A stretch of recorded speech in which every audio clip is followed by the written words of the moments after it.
توجهتم إلى التنظيم، توجهتم إلى أشياء لا تمت لا بصلة إلى كرة القدم. أنتم استفدتم كذلك من الإقامة في أكادير، تحدثتم على الأوتيل في يعني في طنجة لم يكن في المستوى. أعتقد بأن يجب أن تقول الحقيقة للشعب المصري، وتقول أنك كنت ضعيفا فنيا، فشلت في أن تصل إلى النهائي.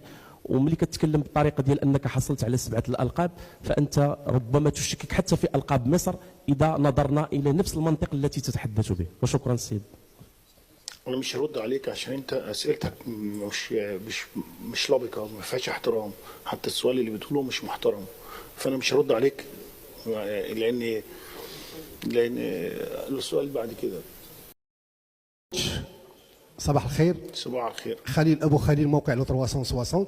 ربما ساعطي السؤال باكثر تهذيبا ولبقه واخذ جزء من السؤال. اكيد لانه تصريحاتك الاخيره بعد مباراه السنغال اثارت ضجه في مصر قبل المغرب.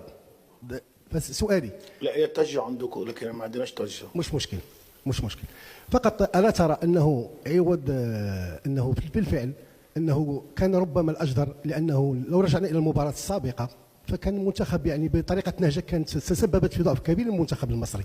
يعني ما شفناش يعني تقريبا الزاويه الاولى في دقيقه 86 والتسديده في اخر على المرمى، حتى اننا ظنينا ان الحارس منتخب السنغال كان في راحه.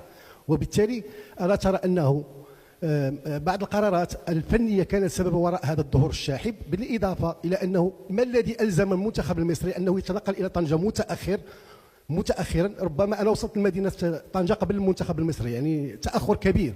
وبالتالي فكان مجموعه من العوامل، حتى التاقلم مع مدينه طنجه ما كانش، والاجواء ديالها فكان عندكم صعوبه ربما.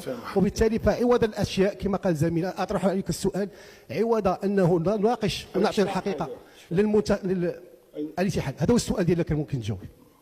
انا مش فاهم يعني السؤال، يعني احنا بنتكلم عربي بس. Can we please give back the microphone? سؤال في جمله. Take it back. Thank you, sir.